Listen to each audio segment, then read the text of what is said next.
El despertador sonó puntualmente a las 4:30 de la mañana. En este momento absurdo, cuando la noche todavía se aferra obstinadamente al día, la mente se despierta de mala gana, como si se arrastrara de regreso a la realidad. Era octubre en Svetlogorsk, una época en la que la oscuridad más allá de la ventana se siente espesa, casi tangible, como una gelatina espesa que lo envuelve todo. Sin pensarlo, extendí la mano para silenciar la alarma, pero mis dedos rozaron el rústico marco de madera que sostenía una foto. Allí estaba Sergei, con esa forma de entrecerrar ligeramente los ojos, tan vivo que parecía a punto de hablar. 5 años sin él y todavía, por momentos, tengo la ilusión de que se fue por un momento y volverá en cualquier momento.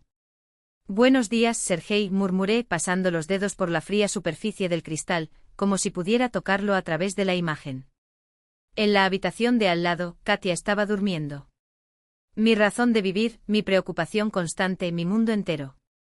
Tenía 17 años, estaba en el último año de secundaria y necesitaba un descanso. La noche anterior se había quedado despierto hasta tarde ajustando la última edición del periódico escolar, otra de esas trasnochadas en las que su perfeccionismo hablaba con más fuerza. Él heredó de mí esta terquedad, este impulso de llevar las cosas hasta el final. Los mismos rasgos llamativos, las cejas oscuras y arqueadas, los ojos que eran una copia fiel de los de Sergei. El agua fría en mi cara me devolvió, lavando los últimos rastros de sueño. Las gotas le corrían por las muñecas y le caían por la barbilla. El tic-tac del reloj de pared, el susurro de mis propios movimientos, el murmullo apenas perceptible del apartamento al despertar, sonidos que, con el tiempo, se convirtieron en mi banda sonora matutina. Cuando perdemos a alguien que amamos, nos apegamos a estos pequeños rituales, nos dan la falsa sensación de que todo sigue igual, de que el mundo no se ha derrumbado. Mientras se preparaba el café, Katia entró a la cocina, con el cabello despeinado y los ojos aún pesados por el sueño, pero con ese brillo característico de quien está lista para afrontar el día. «Mamá, ¿por qué te levantaste tan temprano?», preguntó bostezando. «¿Y a ti, no te quedan 2 horas más hasta el colegio?». Quería aprovechar para desayunar juntos. Son muy raros los momentos en los que podemos hablar sin prisas. Una ola de afecto apretó mi pecho. ¿Quién dijo que los adolescentes son difíciles? Mi chica siempre hizo tiempo para mí. Te haré huevos, le ofrecí, con tomates y queso como a ti te gustan. Pero no vas a llegar tarde. ¿No tienes que estar 7 horas en la radio? A ti me dirijo. Comimos al son de una radio vieja, mientras ella me hablaba del periódico del colegio, del tema que había elegido para el examen de ingreso. La miré pensando en cómo pasa el tiempo. Mamá, hoy voy a llegar tarde. Hay una reunión del gremio. Consigue las llaves. No hay problema. Me quedo en el trabajo hasta las 8 y luego voy al mercado. Svetlogorsk empezaba a despertarse cuando me dirigí hacia la radio. El primer tranvía sonó al doblar la esquina. El olor a pan recién hecho llegaba desde la panadería de enfrente. La florista dispuso cubos de crisantemos cerca de la entrada de su puesto. Buenos días, Tatiana Sergeyevna, saludó el guardia de seguridad Michaliich, abriéndome la puerta. ¿Cómo está el humor hoy? Del trabajo, Michaliich. Está bien entonces. La radio Báltica FM era mi refugio seguro. Allí había llegado 15 años antes, una joven recién licenciada en periodismo, ahora, comandaba el programa matutino de mayor audiencia. Buenos días, Svetlogorsk. Era mi universo, mi refugio. El técnico de sonido, Volodia, ya estaba ajustando los controles del panel, calibrando los niveles. Quedan 10 minutos en el aire, advirtió sin quitar la vista del equipo. Revisé los titulares, seleccionando los principales temas del día. Afuera, el día finalmente aclaraba. Ya era hora. Buenos días, Svetlogorsk, anuncié puntualmente a las 7, con la voz entrenada por años de trabajo con el micrófono. Todo como siempre, previsión meteorológica, noticias locales, eventos de la ciudad. A las 8 abrí espacio para los oyentes. Tema del día, ¿qué preocupa a los residentes? Al teléfono, Anna Ivanovna, anunció Volodia, conectando la llamada. Hola, estás al aire. ¿Puedes oírme? Una voz femenina, temblorosa y envejecida, respondió en mis auriculares. Sí, Anna Ivanovna, te hemos oído perfectamente. Estás en directo en Báltica FM. ¿Qué te gustaría compartir? Quiero quejarme del supermercado Costa Báltica en la Rúa Portuaria. Compré cuajada allí y estaba caducada. ¿Sabes lo que me dijeron cuando fui a quejarme? Abuela, ya estás vieja, debes tener el paladar débil. Enseñé biología durante 20 años. Conozco los productos estropeados solo por el olor, con los ojos cerrados. Tragué fuerte. La red de la Costa Báltica era la más grande de la ciudad. Su propietario, Gennady Soloviov, era una figura poderosa, envuelta en rumores, pero nadie se atrevía a criticarlo abiertamente. Anna Ivanovna, ¿te comunicaste con el Departamento de Salud? Pregunté manteniendo mi tono neutral. Miré por todas partes. Dicen que aceptaron la denuncia, pero sabemos cómo funcionan estas cosas por aquí. Antes de que pudiera darle las gracias, llegó otra llamada. Buenos días, mi nombre es Marina. Soy la madre de Dima, 5 años. Ayer compré pan en la Costa Báltica, en la sucursal de Primorskaya. Le di a mi hijo un sándwich para que lo llevara al colegio, y la maestra llamó, el pan estaba mohoso por dentro. Mi niño pasó la noche con dolor de estómago. Fui allí para quejarse y el dependiente se limitó a encogerse de hombros. No sabemos nada, el problema es del fabricante. Volodia, del otro lado del cristal, me levantó el pulgar. El tema claramente había tocado la fibra sensible de los oyentes. Las líneas no dejaron de sonar. 3 historias más sobre la Costa Báltica: leche agria, pollo en mal estado, cambio equivocado en la caja registradora.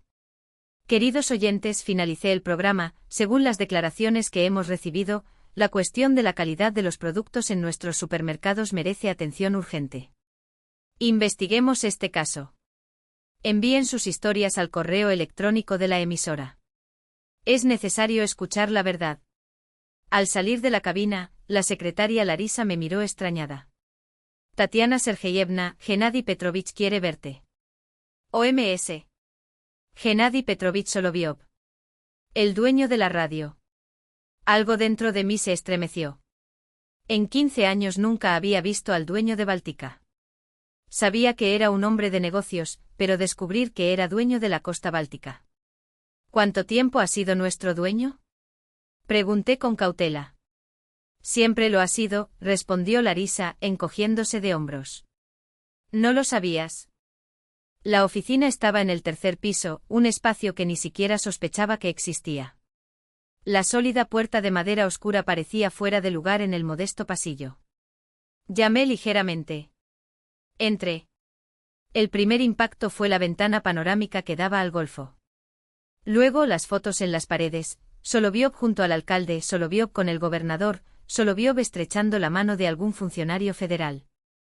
El hombre estaba sentado detrás de una mesa de abedul de Karelia, una figura imponente, hombros anchos, su cabeza calva brillando a la luz, sus ojos penetrantes. A su lado, un joven que se parecía mucho a él, pero con un aire más arrogante. Tatiana Sergeyevna Kuzmina, dijo Soloviov, sin invitarme a sentarme. Escuché tu programa hoy. Espero que lo hayas disfrutado. Sonreí, tratando de transmitir seguridad. No me gustó, dijo. ¿Qué es eso de mis supermercados? Una vieja descontenta dice tonterías y tú andas repitiendo, ¿en serio? No era solo Anna Ivanovna. Estaban Marina, Svetlana, Víctor. No me importa cómo se llamen, interrumpió. No compré esta radio para que sirviera de plataforma contra mi negocio. El joven a mi lado se rió, mirándome de arriba a abajo con descaro. Este es mi hijo Maxim, presentó Soloviov. Él también cree que te has excedido de tus límites. Lo siento, pero no extrapolé nada, respondí con firmeza. Simplemente le di voz a la gente. Esa es la esencia de mi programa. Creo que su programa es una locura, dijo Maxim con una sonrisa irónica. Gente sin nada que hacer, inventando problemas. Mi hijo tiene razón, coincidió Soloviov. Mis tiendas son frecuentadas por toda la ciudad. Si hubiera problemas, lo sabría. Pero por lo que parece que el problema existe. Y yo también, Soloviov entrecerró los ojos, con un tono que no dejaba dudas sobre su intención. ¿Vas a seguir alimentando esta farsa? No lo permitiré. Ni una palabra sobre la Costa Báltica en tu programa. De lo contrario. ¿De lo contrario qué? Sentí que la sangre subía a mis mejillas. De lo contrario tendremos que decir adiós. El aire pareció solidificarse en la habitación. ¿Me estás amenazando con el despido por hacer mi trabajo? No es una amenaza, es una explicación de las reglas del juego. Se reclinó en su silla, cruzando los dedos sobre su estómago. Eres un buen locutor, le gustas al público. Pero yo soy el dueño. Y yo decido lo que se puede y no se puede decir en mi radio. No soy un locutor, corregí, mi voz firme a pesar del nudo en mi garganta. Soy periodista.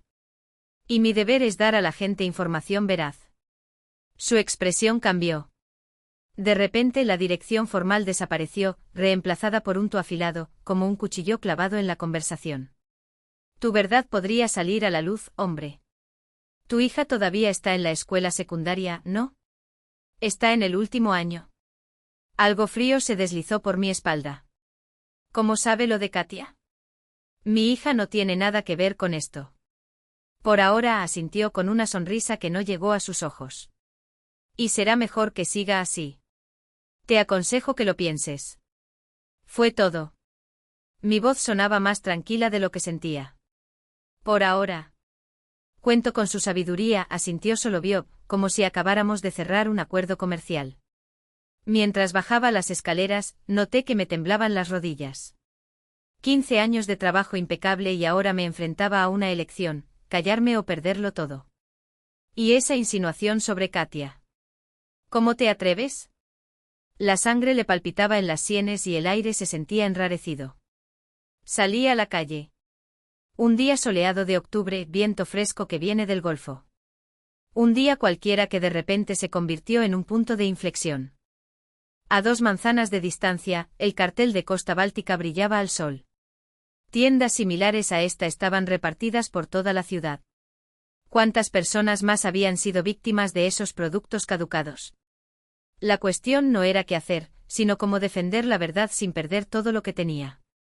El móvil vibró en su bolsillo. Mensaje de Katia: mamá, ¿está todo bien?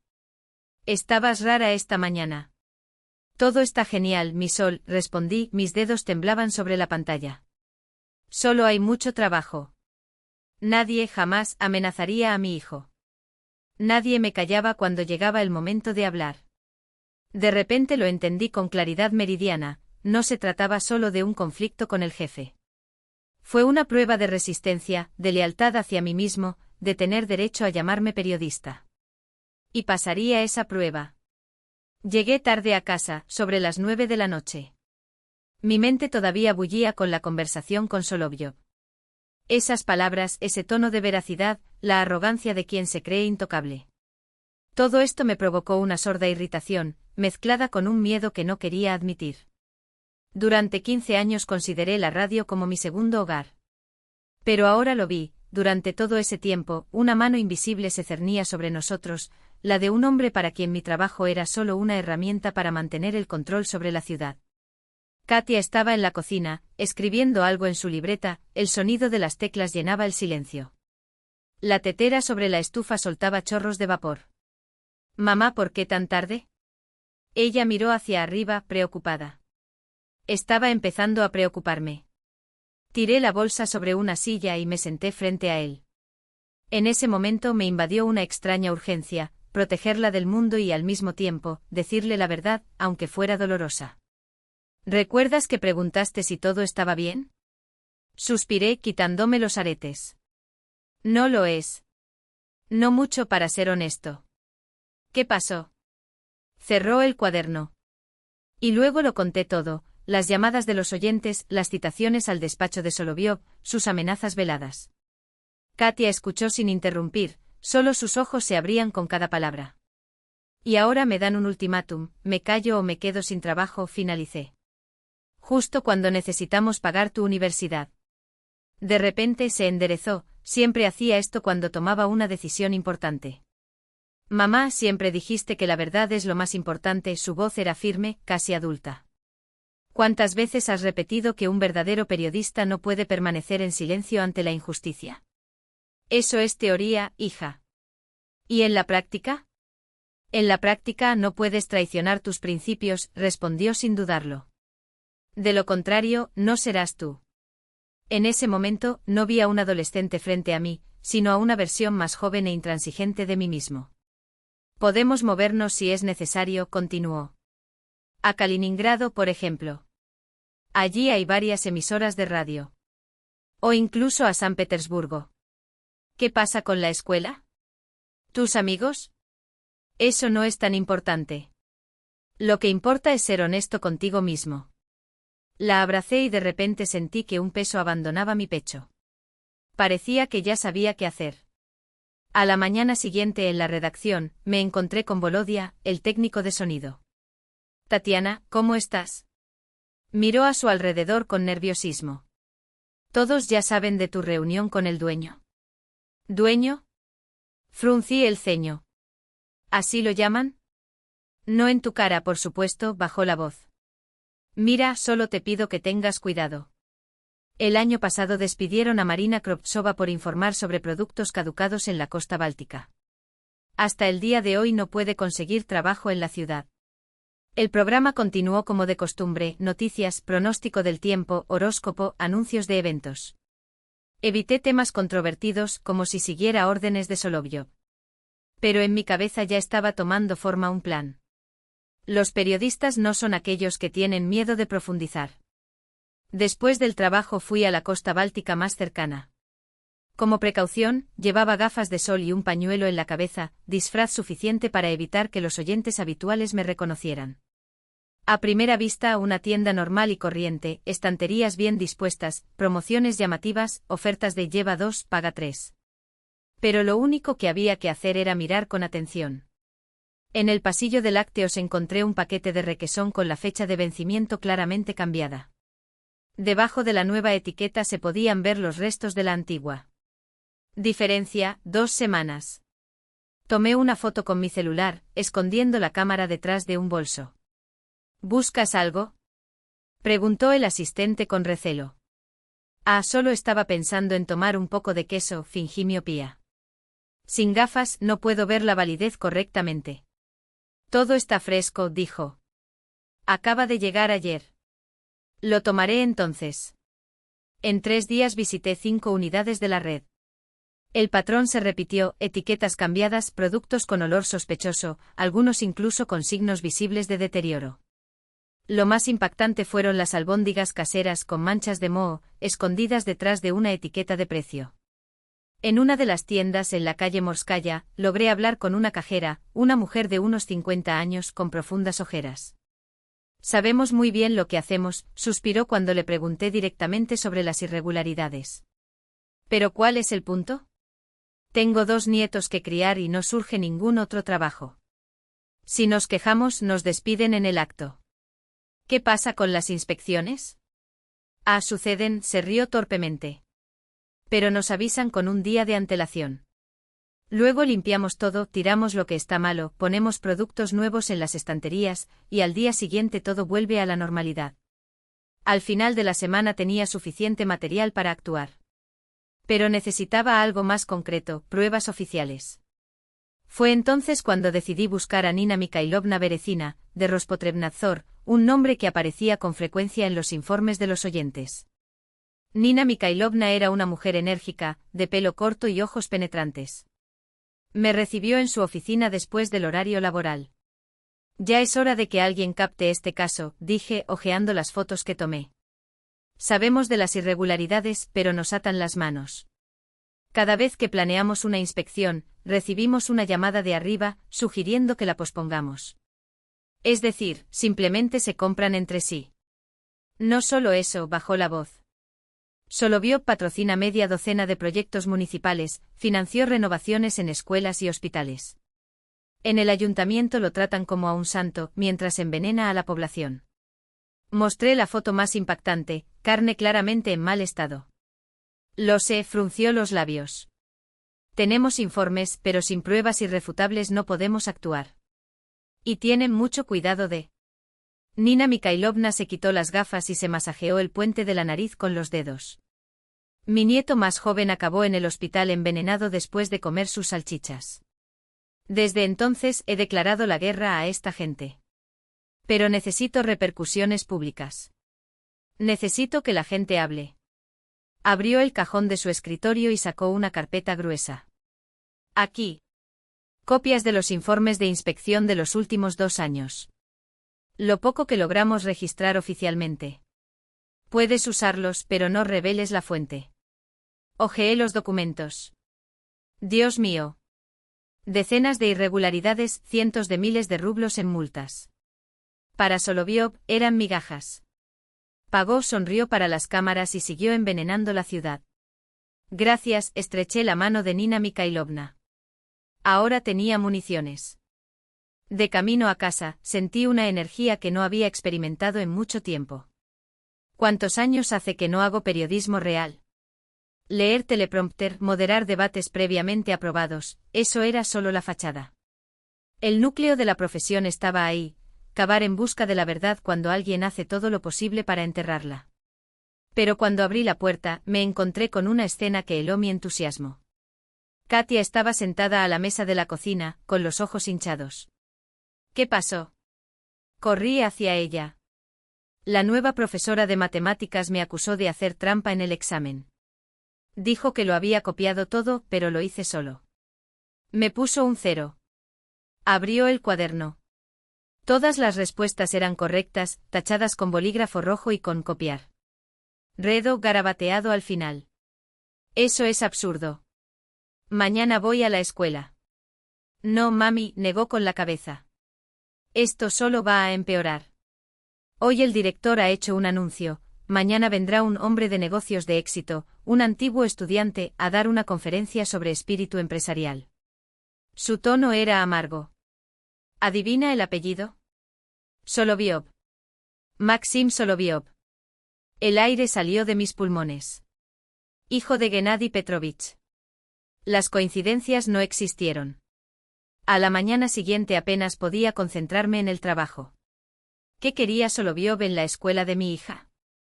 La respuesta llegó antes de lo esperado. Durante la pausa del almuerzo, Katia llamó con la voz temblando de ira. Mamá, ese Maxim es un idiota. Hablaba de su éxito, se jactaba de su coche, humillaba a sus profesores. Le dijo a María Stepanovna que ganaría más si, en lugar de enseñar fórmulas, consiguiera un padrino rico. Mi estómago se revolvió. No te metiste en problemas, ¿verdad? Solo le pregunté si pensaba que era normal vender comida en mal estado a la gente. Me miró así y dijo, chica, preocúpate por el examen de acceso, no por mi negocio. De lo contrario, en la vida nos topamos con accidentes, y es posible que no apruebes ninguna parte. Mi corazón se detuvo. Tocaron a mi hija. Sucio. Cobarde. Usar la escuela como arma. Me llamó el director, continuó Katia, ahora con la voz entrecortada. Dije que estropeé el evento y recibí una advertencia en mi historial médico. Tal vez debería renunciar a esta historia, amor. Tu futuro es más importante. No, mamá. De repente su tono se endureció como el acero. Si retrocedes ahora, ellos ganarán. No solo contra ti, sino contra todos los que intentan luchar contra ellos. Haz lo que tengas que hacer. Yo puedo manejarlo. Esa noche di vueltas y vueltas durante horas, reordenando hechos y elaborando estrategias. Sabía que enfrentarme directamente a Soloviov podría costarme el trabajo. Pero el silencio ya no era una opción. Al día siguiente en Buenos Días Svetlogorsk comencé con cautela. Queridos oyentes, hoy quiero hablar de un tema urgente, la calidad de los productos que llevamos a casa. ¿Cómo proteger a nuestra familia? ¿Qué buscar en el embalaje? Sin mencionar los países bálticos, describí trucos comunes, etiquetas cambiadas, fechas de caducidad disfrazadas, carne podrida disfrazada de especias. Di consejos para comprobar las fechas, identificar la carne en mal estado y reconocer la leche agria. Ahora abrimos las líneas. ¿Alguna vez has sido víctima de un fraude en los supermercados? El teléfono no dejó de sonar. Después de su programa de ayer, revisé la nevera, dijo un jubilado de Zelenogradsk. 3 paquetes caducados. Nunca confiaré sin volver a comprobarlo. Tengo un bebé, gimoteó una madre. No puedo imaginar qué pasaría si comiera algo malo. Los oyentes mencionaron direcciones de tiendas sin nombrar la cadena, pero todos sabían de quién estábamos hablando. Cuando terminó el programa, Víctor Andreevich, nuestro director, entró en el stand con una expresión indescriptible. Tatiana Sergeyevna, un momento en mi oficina. Me preparé para lo peor, pero él solo sacó una botella de brandy y 2 vasos del cajón. Para ti, me sirvió levantando la mano. Eres valiente. Pero tú eres amigo de Solovyov. ¿Amigo? Quizás un compañero de bebida.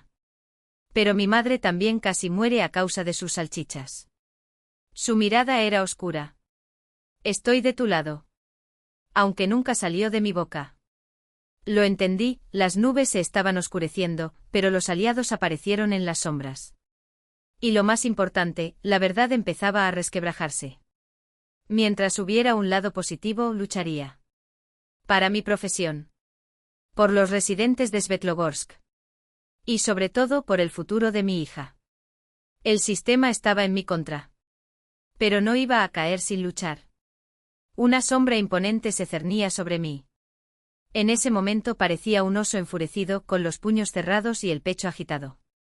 Última advertencia, siseó entre dientes, como si cada sílaba fuera un golpe. Deja de husmear en mis asuntos. En el próximo programa negarás todo lo que dijiste. Dirás que fue un error, un malentendido. No aparté la mirada. ¿Qué pasa si no lo hago? Sus labios se estiraron en algo que debería haber sido una sonrisa, pero que parecía más bien la mueca de un depredador. Lo descubrirás. Mis manos son largas en esta ciudad. Una pausa calculada. Y no serás solo tú quien sufrirá. Se me heló la sangre. ¿Estás amenazando a mi hija?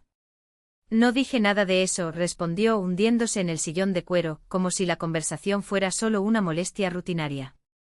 Piénsalo bien. Katia está en su último año, ¿no? Exámenes, pruebas de acceso, futuro. Me di vuelta y caminé hacia la puerta, sintiendo el peso de cada palabra como una espada en mi espalda. Te arrepentirás, me lanzó Maxim a la espalda, con una tranquilidad que hizo que la amenaza sonara aún más siniestra. Afuera me apoyé contra la pared, tratando de recuperar el aliento. Su corazón latía tan fuerte que sentía como si quisiera romperle las costillas. Ahora estaban atacando a Katia.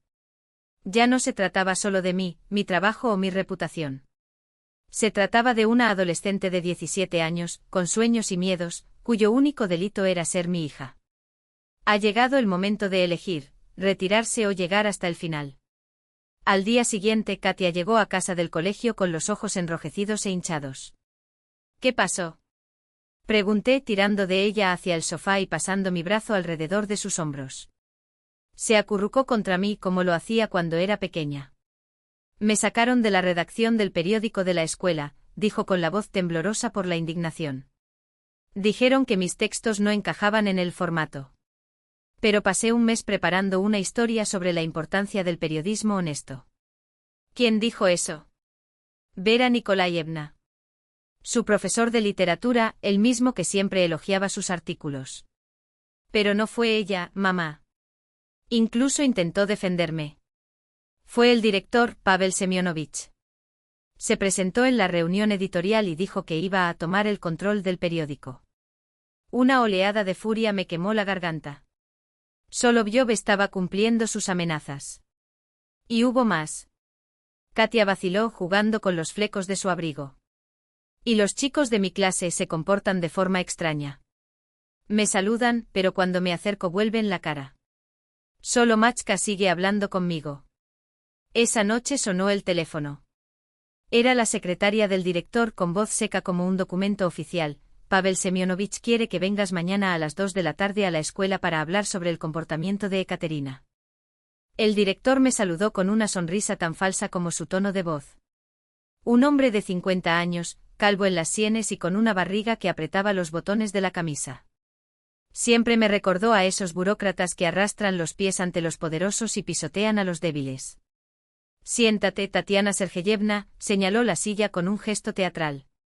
¿Té? ¿Café? Gracias, no me quedaré mucho tiempo. Yo me quedé de pie. Bueno, entonces vayamos directo al grano, suspiró, entrelazando los dedos sobre la mesa. Tenemos algunas preocupaciones sobre Ekaterina. Una estudiante brillante pero últimamente ha estado, digamos, conflictiva. ¿De qué estás hablando? Mi voz salió más aguda de lo que pretendía. Bajó el tono como si compartiera un secreto sucio. Bueno, ya sabes, esta campaña tuya contra un hombre tan respetado podría estar afectando su desempeño. Sus calificaciones, su conducta, su recomendación universitaria. ¿Me estás amenazando? ¿Amenazar? Dios no lo quiera, levantó las manos con fingido asombro. Solo me preocupa el futuro de su hija. Una recomendación escolar hace toda la diferencia, especialmente para el curso de periodismo. La competencia es dura, ¿no?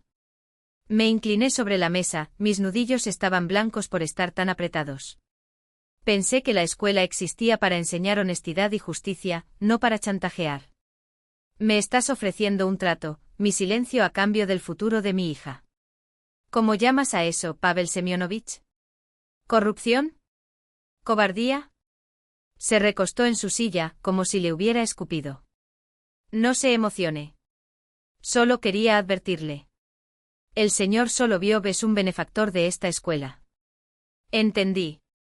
Me levanté. Y recuerda, si a Katia le pasa algo, si sus notas bajan sin motivo, si hay problemas con sus exámenes, haré tanto ruido que ni tú ni Soloviov tendréis donde escondernos. Salí de la oficina con manos temblorosas, contuve las lágrimas hasta llegar al auto. Se estaban acercando. Una madre solitaria, una hija en su último año de secundaria, un pequeño pueblo donde todos se conocían a todos. Pero retirarse no era una opción. No más. Ahora era una cuestión de principios. 12 de noviembre. Una fecha que quedaría grabada en mi memoria. Llegué al estudio una hora antes del programa. Necesitaba revisar los documentos por última vez, la carpeta con los informes de Nina Mikhailovna, las fotografías de las irregularidades, las declaraciones de los empleados.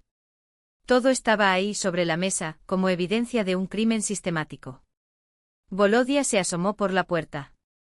Hoy llegas temprano, comentó con el ceño fruncido. ¿Algo importante? Sí. Asentí. Hoy contaré la verdad sobre Baltiski Bereg. ¿Has perdido la cabeza? Su rostro palideció. Soloviov os destruirá. Ya veremos. Ya había tomado mi decisión. Haz tu trabajo, Volodia. Y no apagues el micrófono, pase lo que pase. Sacudió la cabeza pero no discutió. A las 7 en punto comencé el programa como siempre, con los saludos de siempre y la previsión del tiempo. Pero en lugar de las habituales noticias musicales, me tomé un descanso. Respiré profundamente. Queridos oyentes, hoy quiero hablarles de algo que afecta directamente la salud de cada uno de ustedes. Mi voz era firme, casi serena. Durante los últimos meses he estado investigando las prácticas de la cadena de supermercados Baltiski Bereg. Lo que descubrí es impactante y exige una respuesta inmediata. Empecé a exponer los hechos uno por uno con la precisión de un fiscal que lee una acusación, las etiquetas falsificadas, los productos caducados, las multas de Rospotrebnadzor por un total de más de 3 millones de rublos y como para Soloviev, no eran más que una gota en el balde. Cité direcciones, fechas, nombres de funcionarios que habían hablado con valentía. No hubo ningún temblor en mi voz. Fue como si por primera vez estuviera exactamente donde se suponía que debía estar. Fue entonces cuando la puerta de la cabaña se estrelló contra la pared. Soloviov irrumpió en el estudio con los ojos inyectados en sangre de rabia, seguido por Maxim y dos hombres corpulentos, claramente guardias de seguridad. Apaga ese micrófono, rugió, señalando a Volodia. Nuestros ojos se encontraron. Dudó pero no quitó las manos de los controles. Oyentes de Svetlogorsk, continué sin inmutarme, el propio señor Soloviov, el protagonista de nuestro reportaje, acaba de entrar en nuestro estudio. Quizás quisiera comentar los hechos, Gennady Petrovich. No más mentiras. Tiró los papeles de mi escritorio al suelo, con saliva haciendo espuma en las comisuras de su boca. Estás despedido en este instante. No mentí y tus oyentes lo saben.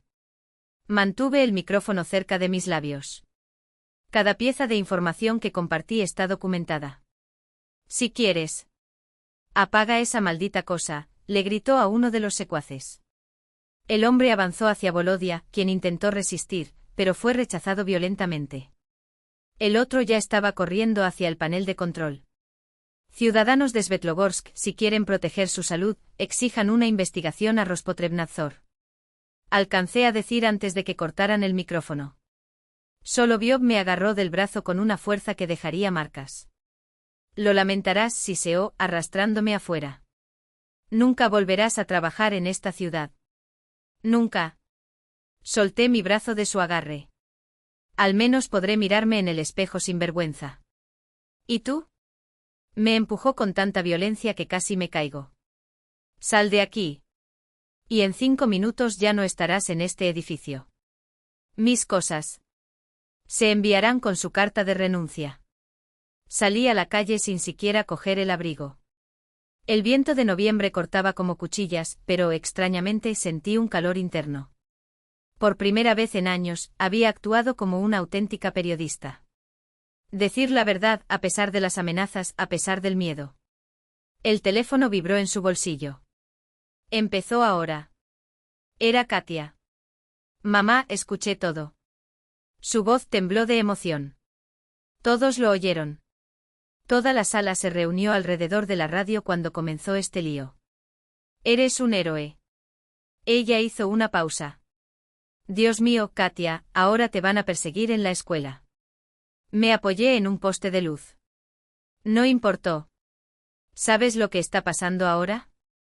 Los teléfonos de todos explotan, la gente se reenvía sus programas entre sí. Solovyov se sintió avergonzado delante de toda la ciudad. Todavía no sabíamos que esto era solo el comienzo.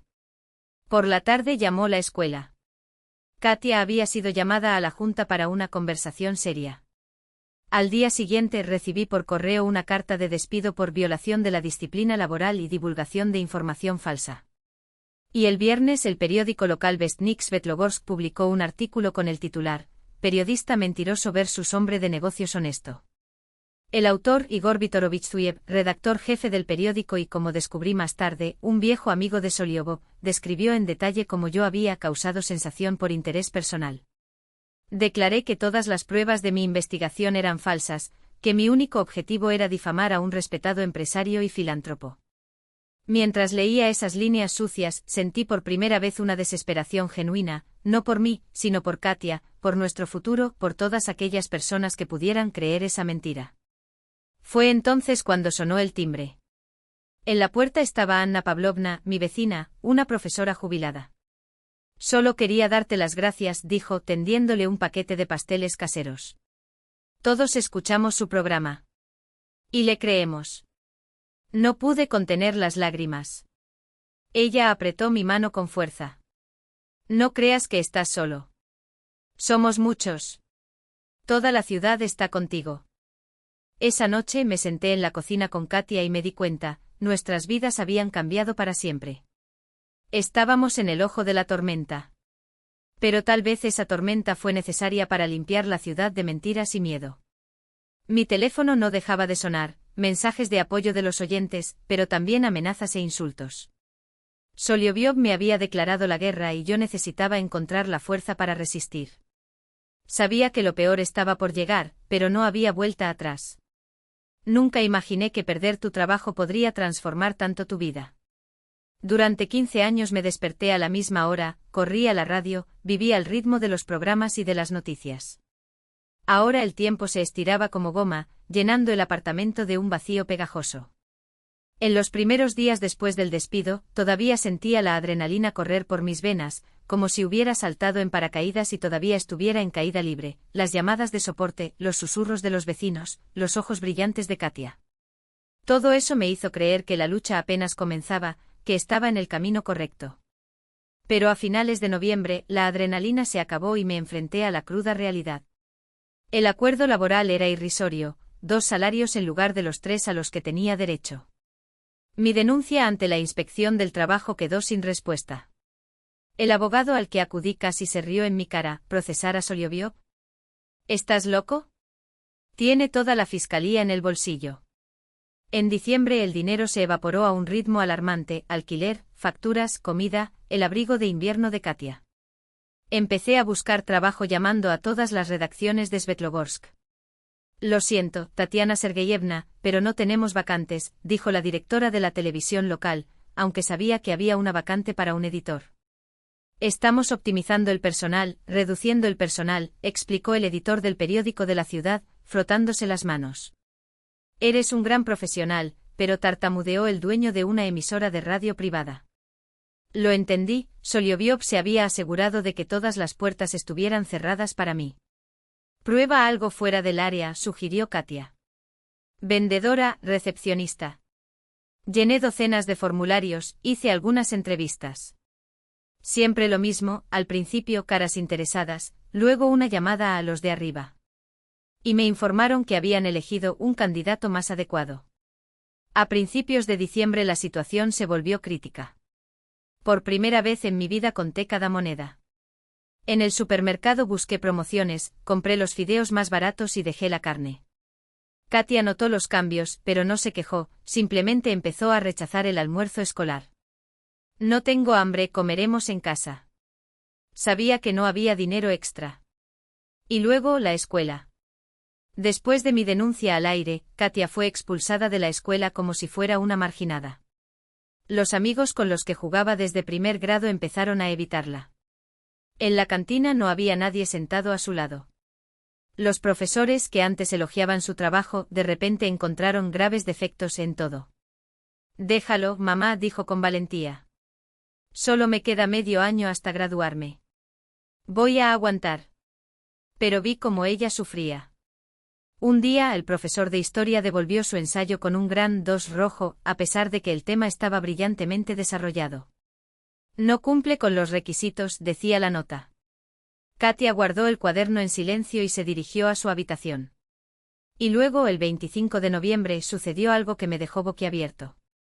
Katia regresó de la escuela con los ojos rojos y un cuaderno de literatura roto. ¿Qué pasó? Corrí hacia ella. Nada más.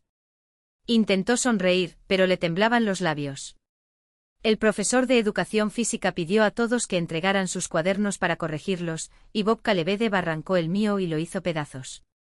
Dijo que la hija de un calumniador no tiene derecho a estudiar en una escuela decente. Dios mío, Katia, la abracé, sintiendo cómo me dolía el pecho de ira e impotencia. Fue entonces cuando salíamos de la escuela, que respiró hondo. Junto a la puerta estaba Maxim Solioviov, apoyado contra su coche. Se acercó y dijo con una sonrisa cruel. Dile a tu mami que te vamos a echar de aquí. Ya puedes empezar a hacer las maletas. Me estaba congelando. ¿Te tocó? No, solo dijo un montón de cosas horribles. Ella mostró su teléfono celular. Lo grabé por si acaso. En la grabación, la voz arrogante de Maxim resonó. ¿Cuántos meses de alquiler debes? 1, 2.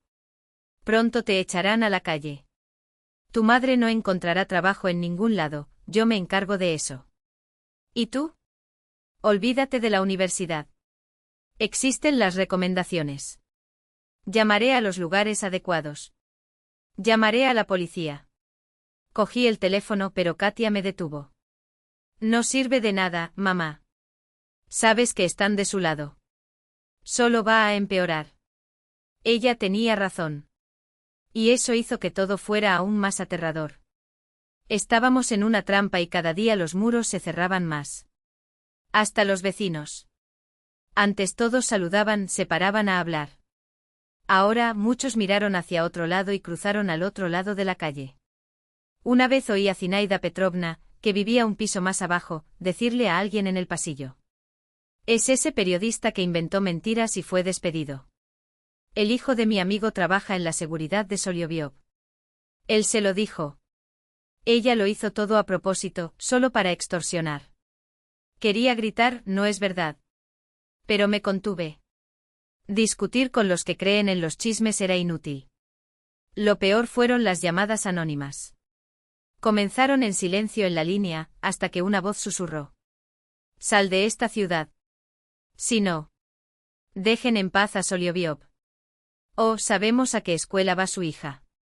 Cambié mi número, pero las llamadas persistieron. En diciembre terminaron mis prestaciones por desempleo. Para pagar el alquiler necesitaba utilizar la reserva que guardaba para las clases preparatorias de Katia. Además, vendí los aretes de oro que Sergio me regaló para mi primer aniversario de bodas. Cada pedazo de ese metal brillante dolía como si me hubieran arrancado un pedazo, pero no había alternativa. Intenté demandar a Soliobiov por difamación y despido improcedente. Llamé a todos los abogados de la ciudad. Nadie se enteró del caso. Un hombre de ojos cansados, después de escuchar mi relato, meneó la cabeza. Chica, me gustaría ayudar, pero tengo familia, nietos. Soliobiov es una fuerza aquí. No lo vencerás. El 8 de diciembre encontré un sobre en el correo sin remitente. En el interior, una foto de nuestra casa, tomada desde la calle, y una nota: tendrás que mudarte pronto. Consigue un refugio. No se lo mostré a Katia, pero pasé la noche en vela, dándole vueltas a cada palabra de esa amenaza en mi cabeza. Soñé que Katia corría sola por una calle oscura y por más que gritaba no podía alcanzarla. Me desperté sudando y el día 10 pasó lo que más temía. El teléfono sonó a altas horas de la noche. Número desconocido. Responde automáticamente. ¿Hola? Tatiana Sergeyevna. Una voz masculina, seca, formal. Soy Vasily Ivanovich Krotov, administrador de su edificio. Lamento informarles que debido a una deuda de 2 meses, nos veremos obligados a iniciar un proceso de desalojo. ¿Qué deuda? Se me heló la sangre. Pagué todo la semana pasada. Según nuestros registros, no hay ningún pago. Sugiero rectificar la situación lo más rápido posible. Se cortó la conexión. Intenté regresar, pero el número ya no existía. Esa noche fue una pesadilla despierta, la idea de ser echada a la calle en pleno invierno, de que Katia perdiera la oportunidad de estudiar, de que mi terquedad destruyera a mi hija. Por la mañana estaba exhausto. Katia me encontró en la cocina, sentada con mi cabeza entre sus manos. Sobre la mesa el comprobante de pago que por precaución había conservado. Mamá me tocó el hombro asustada. ¿Qué pasó? Y luego colapsé. Todo el miedo, el cansancio y la culpa brotaron como un dique reventado. Lloré como no había llorado desde el funeral de Sergio. No puedo más. Quieren echarnos de la casa. Dicen que no pagamos el alquiler y a ti en la escuela.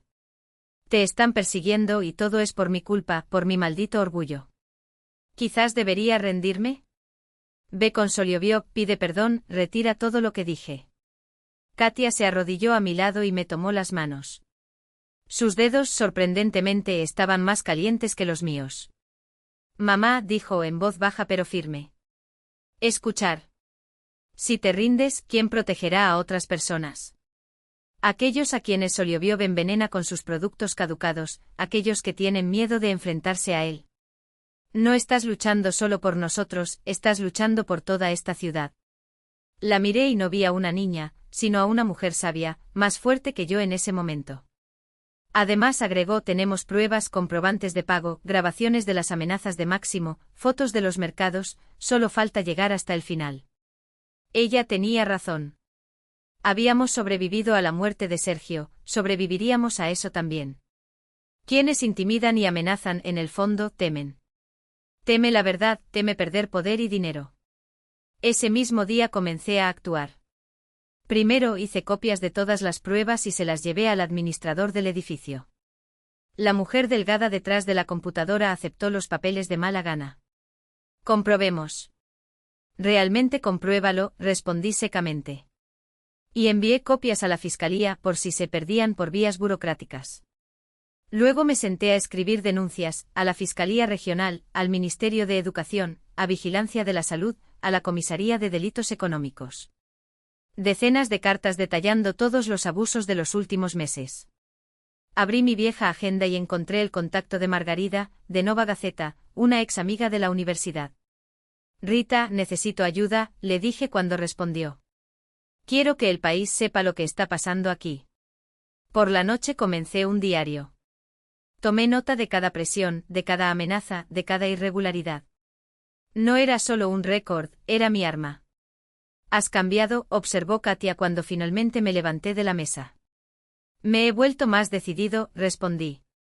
De hecho, había comprendido que la oscuridad más espesa precede al amanecer.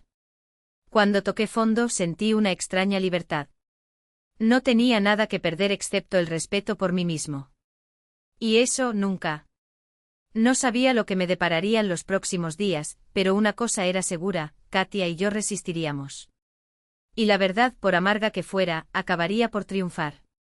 La noche del 16 de diciembre cayó la primera nevada real, intensa, abundante. Me paré junto a la ventana, observando cómo transformaba la ciudad, cubría los patios sucios, las fachadas desconchadas, los cubos de basura. La naturaleza parecía ofrecer a todos una segunda oportunidad, un nuevo comienzo. Estábamos a punto de viajar a Kaliningrado para explorar oportunidades laborales y de vivienda. La estancia en Svetlogorsk se había vuelto insoportable. Mientras recogía los documentos, sonó el teléfono. Número desconocido con código de Kaliningrado. Respondí vacilante. ¿Hola? Tatiana Sergeyevna Kuzmina. Una voz masculina, profunda y agradable. Este es Andrei Nikolaevich Komarov, editor jefe de Pravda en Kaliningrado. Mi corazón dio un vuelco. Era el periódico más grande de la región, conocido por su independencia. Sí, soy yo. Soy consciente de su situación, continuó. De tu conflicto con Solioviov y su cadena de supermercados. Tú fuiste quien hizo esa investigación sobre productos caducados, ¿no? Sí, presioné el teléfono, esperando una trampa. Bueno, llevamos mucho tiempo siguiendo las actividades del Balitik Bereg. Ya hemos publicado aquí algo sobre irregularidades en sus tiendas, pero nadie ha profundizado tanto como usted. Y lo más importante, nadie tuvo el valor de denunciarlo públicamente. Se aclaró la garganta. Para ser franco, me gustaría ofrecerle un trabajo. Necesitamos un periodista como usted, persistente, con principios y experimentado. Pero... Solioviov. Solioviov es poderoso en Svetlogorsk, no en la región, se rió Komarov. Y nuestro periódico pertenece a un grupo de Moscú. Sus garras no nos alcanzan. Me senté en el borde de la silla y sentí que una calidez se extendía por dentro. ¿Qué tipo de trabajo? Reportero especial de investigación.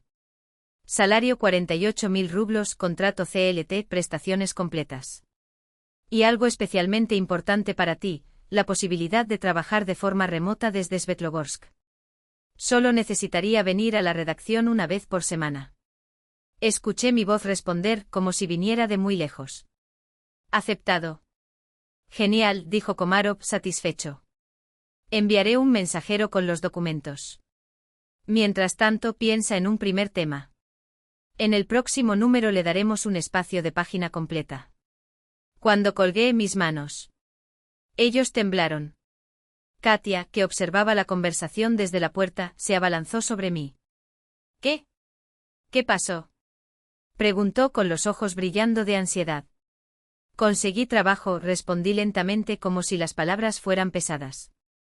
El verdadero trabajo de un periodista. Y el salario es 1,5 veces lo que ganaba en la radio. Katia dejó escapar un grito agudo y comenzó a girar por la habitación.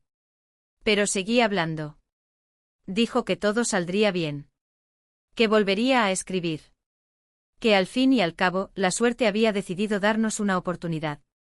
Esa noche lo celebramos con un sencillo pastel y una botella de champán barato, nuestra primera celebración en meses. Por primera vez en mucho tiempo, la risa resonó dentro de las paredes de nuestra casa. Y como si las palabras hubieran estado reprimidas durante años, el primer informe salió de mí en una sola noche. El título ya dejaba claro el tono, como un solo empresario toma como rehén a una ciudad. Le conté toda la historia, desde las primeras acusaciones en la radio hasta mi despido y la campaña de desprestigio que siguió. Presenté hechos, cifras, declaraciones de testigos. El texto era duro, implacable, pero absolutamente documentado. Andrei Nikolaevich llamó 1 hora después de recibir el material. Su voz, habitualmente tranquila, sonaba electrizada. Muy fuerte. Acérrimo. Lo publicaremos en la próxima edición. Y prepárense para la tormenta, dijo lentamente. Solioviov no permitirá que esto suceda por poco dinero. El informe salió el 20 de diciembre y explotó como una bomba.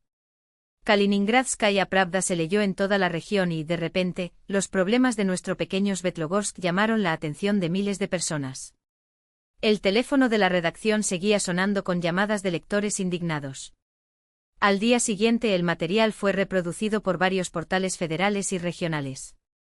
Estaba en un café con Nina Mikhailovna Berecina de Rospotrebnadzor cuando ella levantó la vista del periódico y me miró con una sonrisa casi imperceptible.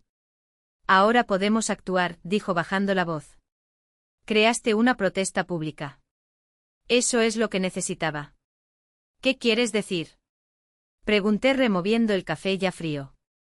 «Una inspección no programada», susurró inclinándose sobre la mesa. «Lo haremos en los próximos días, mientras el ruido no se calma. Y esta vez nadie se atreverá a detenernos». Nina Mikhailovna demostró ser una estratega nata. La inspección comenzó el 23 de diciembre en plena época de rebajas navideñas, cuando las tiendas de Soliobiov estaban repletas de mercancías. En 3 días la comisión Rospotrebnadzor inspeccionó las 15 unidades de Baltiiski Beregu en la ciudad y la región. Los resultados superaron incluso mis expectativas. En cada establecimiento se encontraron violaciones graves, productos vencidos en los estantes, etiquetas falsificadas, condiciones insalubres en los almacenes, incumplimiento de las normas de almacenamiento. 23 actas de infracción, me informó por teléfono Nina Mikhailovna, con tono de contenida satisfacción. La multa total superará los 5 millones de rublos. Por no hablar de los procesos penales que podrían abrirse. Escribí un segundo reportaje publicado en los primeros días de enero con el título «Reseña del Baltiiski Beregu, lo que se esconde detrás de las bonitas fachadas». El artículo iba acompañado de fotografías impactantes, queso mohoso, salchichas caducadas, cucarachas en el departamento de pan. El efecto fue inmediato e inesperado. Los residentes de Svetlogorsk, como si despertaran de un largo letargo, comenzaron a boicotear activamente las tiendas de Soliobo. En una ciudad de apenas 30.000 habitantes, el impacto fue devastador, las ventas se desplomaron más de un 50%. A mediados de enero, Katia creó en las redes sociales un grupo llamado «Por un negocio honesto en Svetlogorsk». A los pocos días se sumaron sus compañeros de escuela, alumnos de la escuela local y madres de los barrios vecinos. El grupo llegó a 5.000 miembros, una cifra enorme para nuestra realidad. «Échale un vistazo, mamá», dijo Katia mostrándome publicaciones con cientos de comentarios. La gente tenía miedo de hablar, pero ahora entienden que juntos son más fuertes. Miré a mi hija con una mezcla de orgullo y aprensión.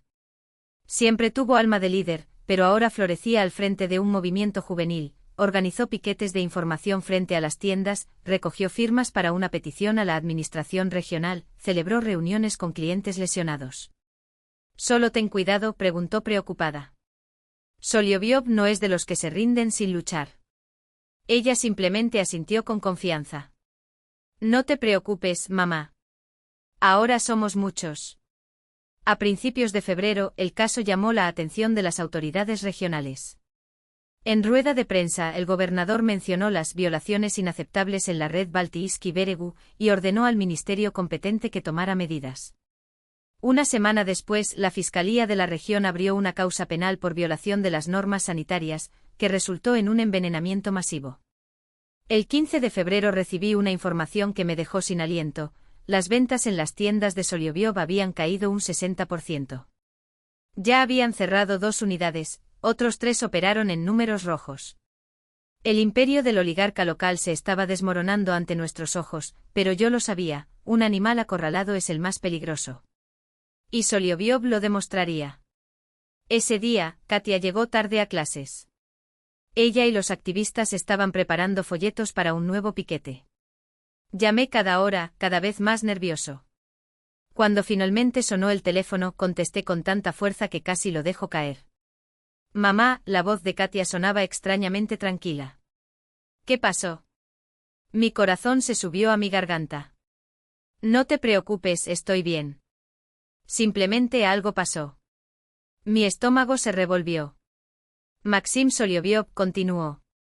«Me esperó afuera de la escuela, me bloqueó el paso con su auto y comenzó a amenazarme. Dios mío». Me levanté de un salto, agarrando la bolsa con manos temblorosas. «¿Dónde estás ahora?». «Cálmate, mamá», me interrumpió. «Estoy bien». Dima y Svetka están conmigo. Estamos en un café. ¿Y Solioviov? Grabé todo en mi celular, dijo con una firmeza que no correspondía a sus 17 años. ¿Qué dijo? Me hundí en la silla con las piernas débiles. Muchas cosas horribles. Que nos destruirían, que su padre tiene contactos en todos lados, que yo no entraría a ninguna universidad, hizo una pausa. Luego dijo algo peor. Esperé conteniendo la respiración. Amenazó con que podrían romperme algo por accidente. Piernas, brazos, mi elección, repitió con tono de disgusto. Y que su padre siempre se saldría con la suya con el dinero. Algo dentro de mí se rompió. Una amenaza física directa no era solo intimidación, era un delito. Voy a llamar a la policía ahora mismo, declaré con la voz temblando de ira. Eso ya lo hicimos, respondió Katia, con una confianza que me sorprendió. Fuimos a la comisaría y presentamos una denuncia policial. Al principio no quisieron aceptarlo, pero el padre de Dima es abogado e insistió. Cuando llegó a casa, me mostró la grabación. La voz de Maxim Solioviov, perezosa y arrogante, repetía las amenazas sin darse cuenta de que estaba siendo grabado. Eso es un crimen, susurré. Amenaza de lesiones corporales graves. Lo sé, asintió Katia. Y hay más. Envió la grabación a su grupo. Ya tiene 3000 visitas. ¿Qué? Exclamé horrorizado. ¿Por qué hiciste eso? Es peligroso. Porque ahora todo el mundo necesita saber quiénes son realmente los Solioviov, respondió con firmeza. No solo venden productos caducados, también amenazan a los adolescentes. Que toda la ciudad escuche. A la mañana siguiente el audio se había difundido por todas las redes locales. Lo oyeron más de 10.000 personas, no solo en Svetlogorsk, sino en toda la región. El escándalo era inevitable. El canal Cascade informó sobre el heredero de un imperio comercial que amenazó a un estudiante. Diputados regionales emitieron notas de repudio. Por primera vez, los Solioviov se vieron atrapados por algo que el dinero no podía sofocar. Por la tarde llamó Andrei Nikolaevich. Tatiana Sergeyevna, ¿entiendes lo que pasó? Su voz rebosaba emoción contenida. Ganaste. La historia ganó repercusión federal. Ya hemos recibido contactos de Comersan y RBK. Quieren volver a publicar sus materiales. Todavía no es una victoria, objeté. Solioviov sigue siendo poderoso. Ya no, respondió con una convicción que no dejaba lugar a dudas. Acabo de recibir información de una fuente confiable. La Fiscalía Regional ha iniciado una auditoría exhaustiva de todas sus actividades. Y eso quiere decir que allá arriba, parecía gente dispuesta a entregarlo. Después de la llamada, me quedé sentado un buen rato en el sillón, mirando por la ventana. Afuera, raros copos de nieve bailaban en el aire. Desde la cocina llegaban las voces de Katia y sus amigas, comentando los detalles de la protesta prevista para los próximos días. En el apartamento de al lado alguien tocaba en el piano una melodía sencilla y luminosa. El mundo que me rodeaba estaba cambiando y nuestra pequeña lucha por la verdad se había convertido en algo más grande, el despertar de una ciudad entera, sacudida por el miedo y la indiferencia. La justicia existe, murmuré, recordando las palabras que una vez me había dicho Sergio. A veces solo necesita un pequeño empujón. Los últimos días de febrero de 2020 nos sorprendieron con un sol inesperado. Cada mañana me despertaba con la sensación de que el mundo, de forma lenta pero segura, estaba mejorando. Como si, después de un largo invierno, la ciudad comenzara a derretirse, no solo por la nieve y el hielo, sino también por el miedo que había mantenido a la gente paralizada durante años. El 21 de febrero mi teléfono sonó más temprano de lo habitual. Una voz femenina con educación formal se presentó. Tatiana Sergeyevna, ella es Nina Mikhailovna. Soy el director de Rospotrebnadzor, Servicio Federal de Supervisión de la Protección de los Derechos del Consumidor. Tengo noticias para ti. Albricias. Me acomodé en el borde de la cama, todavía somnolienta después de una noche de insomnio trabajando en el artículo. Estoy escuchando. Recibimos un pedido directo de la región. Suspenderemos las actividades de 8 tiendas de la cadena Báltico, aquellas donde las irregularidades fueron más graves. Y no se trata de una suspensión temporal de las correcciones, es la cancelación definitiva de las licencias. Me levanté de repente y mis dedos apretaron la sábana. Eso es más de la mitad de las tiendas. Sí, confirmó con un tono de satisfacción en su voz. Además, la multa total superó los 3,2 millones de rublos, sin olvidar la causa penal, que ya ha sido remitida al comité de investigación. Después de esa llamada telefónica, me quedé largo rato junto a la ventana, observando cómo la ciudad despertaba. El triunfo de la justicia.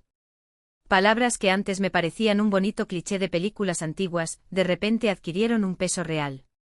Ese mismo día, la Fiscalía Regional confirmó oficialmente la apertura de una causa penal contra Soliobiov por producir, almacenar y vender productos que no cumplían las normas de seguridad. No solo se enfrentaba a la ruina financiera, sino también a una auténtica pena de prisión. A principios de marzo, los periódicos publicaron otra noticia. En una reunión de emergencia de accionistas, Maxim Soliobiov fue destituido del puesto directivo de OO Baltic. La justificación era vaga: acciones que dañaron la reputación de la empresa, pero todos sabían que se refería a esa grabación con las amenazas a Katia. Una semana después, llegó un nuevo escándalo. Aya, la esposa de Soliobiov, solicitó el divorcio. Al final resultó que ella había sospechado durante mucho tiempo del fraude de su marido, pero lo toleró por el bien de su familia. La grabación con las amenazas fue el colmo. No quiero que mi apellido se asocie con amenazas a los niños, dijo a los periodistas, ante el tribunal, añadiendo que también repudia la venta de productos peligrosos para la salud. En el divorcio exigió la mitad de los bienes, y el juez aceptó su petición. Soliobiov en cuestión de días perdió no solo el negocio, sino también gran parte de su capital. El hombre que había tenido una ciudad entera bajo su control de repente se encontró casi solo, sin aliados, sin apoyo, sin el aura de intocabilidad que lo rodeaba. No había lugar en mí para el Schadenfreude. Los días estuvieron llenos de trabajo. Mis artículos sobre el caso Soliobiov tuvieron repercusiones mucho más allá de la región. Primero fueron reproducidos por la prensa local, posteriormente llamaron la atención de vehículos federales. El teléfono no paraba nunca, entrevistas, comentarios, solicitudes de reunión. En abril recibí una invitación para ir a Kaliningrado, donde se estaba celebrando la ceremonia regional de premios periodísticos. No tengo intención de ir, le dijo a Andrei Nikolaevich. Hay demasiado trabajo y Katia se está preparando para sus exámenes. Tienes que irte, Tatiana Sergeyevna, insistió. No es solo para usted, sino para todos los periodistas de la región. Necesitamos demostrar que la verdad puede ganar. Esa noche me paré en el escenario de la Casa de las Artes de Kaliningrado, sosteniendo en mis manos una estatuilla de cristal y un diploma de periodista del año. El público aplaudió de pie, pero extrañamente mi mente retrocedió en el tiempo, al primer ensayo escolar que escribí, esas palabras que una vez conmovieron a mi maestra. Qué largo y tortuoso había sido el camino hasta ese momento. Este premio no es solo mío, dije frente al micrófono. Pertenece a todo aquel que tiene el valor de decir la verdad, incluso cuando es peligrosa. Especialmente cuando es peligroso. Al día siguiente me llamaron desde la televisión autonómica ofreciéndome un programa semanal sobre derechos de los consumidores. 3 de mis artículos fueron nominados al Premio Pluma de Oro de Rusia, uno de los premios más prestigiosos del periodismo nacional. Pero la victoria más importante nos esperaba en mayo. Katia, a pesar de todos los obstáculos de los últimos meses, aprobó el EGE y ganó un concurso nacional de periodismo estudiantil con su ensayo El derecho a la verdad. Fue aceptada sin exámenes de ingreso en la Facultad de Periodismo de la Universidad de Kaliningrado, con una beca completa. Mamá, lo logramos, susurró apretando la carta de aceptación contra su pecho. Todo valdría la pena. Ese mismo día, Andrei Nikolaevich volvió a llamar. Tatiana Sergeyevna, necesito hablar en serio contigo. Nuestro editor de investigaciones fue ascendido y trasladado a Moscú. Me gustaría ofrecerle el puesto. Me quedé sin palabras. Editor de investigaciones del periódico más importante de la región. Era el tipo de oportunidad por la que los periodistas lucharon durante años. Necesito pensar, respondí aún atónita. Es una gran responsabilidad. Piensa, estuvo de acuerdo. Pero no te demores. Ofertas como esta no se repiten. Esa misma noche, sin embargo, sucedió algo que nunca hubiera esperado. Alguien llamó a la puerta de nuestro apartamento. Al abrirla me encontré con Gennady Petrovich Solioviov. Mirada delgada, envejecida, apagada. Sin guardaespaldas, sin la sonrisa arrogante de otros tiempos. ¿Puedo entrar?, preguntó, y algo en su voz me hizo retroceder, dejándolo pasar. Nos sentamos a la mesa de la cocina, la misma donde 6 meses antes, había llorado de desesperación e impotencia. Solioviov permaneció en silencio durante un largo rato, examinándose las manos, hasta que levantó la vista hacia mí. Vine a disculparme. Las palabras sonaron tan inesperadas que no supe cómo responder. Tenías razón, continuó. En todo. De hecho, vendí productos caducados y de todos modos reduje costos para aumentar las ganancias. Pensé que era dueño de la ciudad. Pensé que el dinero solucionaba todo. Cerré los ojos por un momento. Ese hombre frente a mí era una sombra del tirano que me había echado del estudio, que había amenazado a mi hija. Pensé que el dinero era lo más importante, continuó con la voz ronca. Hasta el día en que todos se volvieron contra mí, la esposa, el hijo, los amigos de ayer. Cuando la gente cruza la calle al verme, es cuando empecé a entender lo que realmente importa. Lo miré y no reconocí al hombre que una vez me había intimidado. ¿Por qué me cuentas esto? Porque quiero enmendar lo que hice. Sacó un sobre del bolsillo interior de su chaqueta. Aquí hay un cheque por valor de 2 millones de rublos. Compensación por el daño moral que te causé. Y también una declaración escrita, asumiendo todas las actuaciones ilícitas. Úsalo como quieras. No toqué el sobre. No quiero tu dinero, dijo. Quiero que la gente viva honestamente. Que la gente como tú no se siente con derecho a decidir el destino de los demás. ¿Y la declaración? Pregunté señalando el sobre. Eso lo acepto. Saqué del sobre solo la hoja con la declaración, dejando el cheque sobre la mesa. Eso sería útil para el artículo que planeaba escribir. Cuando Soloviov se fue, me quedé sentado junto a la ventana durante mucho tiempo, releyendo su confesión. Los pensamientos se arremolinaban en mi cabeza como un torbellino. La venganza se había consumado y la justicia finalmente había triunfado. ¿Por qué entonces no sentí plena satisfacción? Quizás porque la verdadera victoria no estaba en humillar a un oponente, sino en transformar el sistema que había permitido que sus acciones quedaran impunes. A finales de mayo tomé una decisión que lo cambiaría todo. Dejé mi puesto de redactor del Departamento de Investigaciones y comencé a trabajar en la radio regional, donde me haría cargo del programa diario, A Voz da Justica. Quería volver al contacto directo con los oyentes, a la espontaneidad de la música en vivo y, sobre todo, ayudar a las personas que se enfrentaban a la injusticia. Junto con aliados que compartían los mismos ideales, creamos un fondo para apoyar a las víctimas de negocios deshonestos. Recaudamos fondos para el tratamiento de quienes habían sido perjudicados por productos de mala calidad, pagamos asistencia legal para quienes decidieron luchar contra el fraude y promovimos talleres sobre derechos de los consumidores. El 10 de junio, en la inauguración del fondo, debuté en mi nuevo rol, no solo como periodista, sino también como activista social. De pie ante el micrófono en la acogedora cabina de radio regional, pronuncié palabras que se convertirían en una especie de manifiesto. La verdad siempre vale más que el dinero. A veces pagamos un alto precio por ello, pero merece la pena. Porque la verdad es lo único que no puedes comprar. Es el único activo que queda cuando todo lo demás se desmorona. Julio llegó con un calor abrasador. Katia se estaba preparando para el examen de ingreso, aunque era un mero trámite, su lugar ya estaba garantizado. Estaba dividido entre los programas en vivo, las exigencias del fondo y los preparativos para el cambio. Decidimos mudarnos a Kaliningrado, más cerca de la universidad.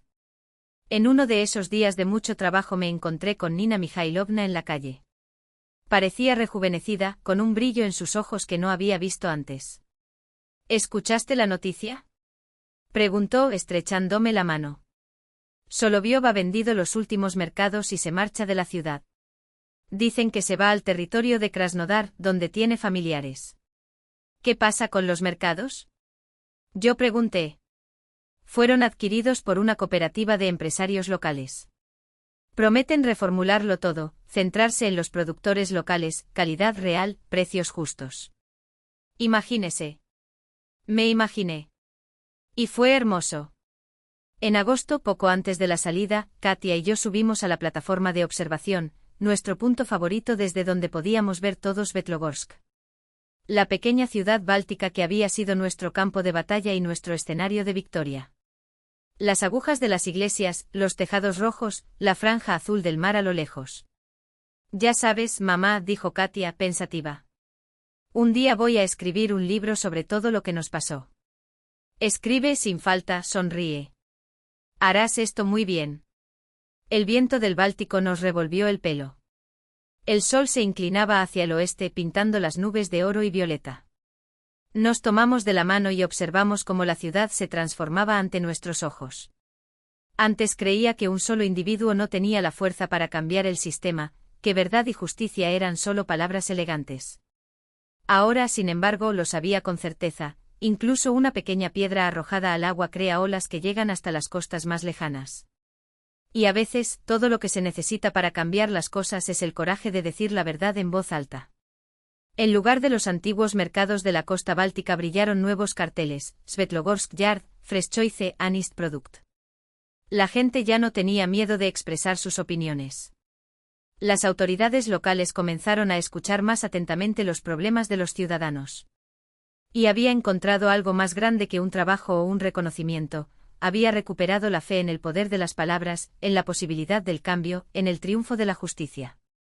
Y eso valió la pena por todas las pruebas por las que habíamos pasado. Al bajar del andén, miré por última vez la ciudad bañada por el sol del atardecer y pensé, a veces, la verdad realmente vale más que el dinero. Era la lección más importante que quería impartir a mi hija y a cualquiera que estuviera dispuesto a escuchar. El proyecto creció, atrajo nuevos partidarios y, recientemente, obtuvimos una compensación para la familia cuyo hijo sufrió una grave intoxicación por productos adulterados. Antes la vida parecía un sueño lejano, el pequeño apartamento alquilado en Svetlogorsk, el miedo al mañana, las noches de insomnio preguntándome cómo iba a pagar el alquiler o garantizarle a Kate una educación decente. Todo eso quedó atrás. Pero ¿sabes lo que es curioso? No me arrepiento de nada. Cada minuto de ese terrible momento valió la pena, porque fue allí, en lo más profundo de la desesperación, donde comprendí una verdad fundamental, la verdad, de hecho, vale más que el dinero. No en el sentido abstracto de los libros, sino en la concreción más cruda de la vida. Soliov, con sus millones, se sentía infeliz y solo. Todas sus conexiones, toda su influencia, se basaban en el miedo y el soborno. Todo lo que hizo falta fue que la gente dejara de temerle para que su imperio se derrumbara como un castillo de naipes. Yo que lo perdí casi todo pero seguí fiel a la verdad, hoy tengo lo que ningún dinero puede comprar, el respeto de las personas, el amor de mi hija, la tranquilidad de mirarme al espejo sin vergüenza. Sobre la mesa hay una invitación de Moscú para emitir un programa original en un canal federal. Una propuesta tentadora, pero aún no lo he decidido. Aquí en la región de Kaliningrado, siento que me necesitan, que puedo, de hecho, transformar la vida de las personas, hacerlas más justas y más dignas. Los fines de semana, Kate y yo a veces regresamos a Svetlogorsk, caminamos por el terraplén y subimos a nuestro mirador favorito. La ciudad ha cambiado, se ha vuelto más bella. O tal vez fue mi mirada la que cambió. La última vez mientras estábamos allí, Kate de repente me preguntó, mamá, si pudieras volver a ese día en que dejaste que los oyentes hablaran sobre Baltijskaya Berek por primera vez, sabiendo todo lo que tendríamos que afrontar, ¿harías lo mismo? Miré durante mucho tiempo la ciudad tendida a nuestros pies, el mar centelleante bajo el sol poniente, la gente que pasaba libremente y sin miedo a decir lo que pensaba. Sí, respondí abrazándola por los hombros sin dudarlo. Porque algunas cosas valen más que el dinero, la verdad, la justicia, la libertad y la capacidad de mirar a los ojos a tu propio hijo sabiendo que no ha traicionado sus principios. Kate me abrazó fuerte y nos quedamos así por mucho tiempo, respirando el viento salado, escuchando los gritos de las gaviotas, sintiendo la vida fluir hacia adelante, llena de nuevos desafíos, nuevas historias, nuevas oportunidades para decir la verdad. Y ella lo vale. Eso es lo que aprendí este año. La verdad vale cada lágrima, cada noche de insomnio, cada minuto de miedo, porque solo sobre ella podemos construir una vida de la que no nos avergoncemos, una familia que no se sostenga con mentiras, una sociedad donde las personas se respeten. ¿Y sabes qué? Soy feliz de una manera nueva, diferente a como era antes, pero absoluta y completamente feliz, porque entendí lo esencial, la felicidad no está en la estabilidad ni en la comodidad, no está en el dinero ni en el estatus. Es en fidelidad a ti mismo, a tus principios, a tu verdad, es despertarse cada mañana sabiendo, estás viviendo como debes. En decir lo que crees y no dejar que las amenazas, el dinero o el poder te hagan retroceder. Con este pensamiento, ahora duermo cada noche tranquilamente sin miedo, seguro de que el mañana traerá nuevos desafíos. Pero estoy listo para ellos. Porque la verdad vale más que el dinero, y hoy lo sé no de oídas, sino por experiencia. Y este conocimiento es lo más valioso que puedo transmitirle a mi hija y a todos los que escuchan mi voz al aire.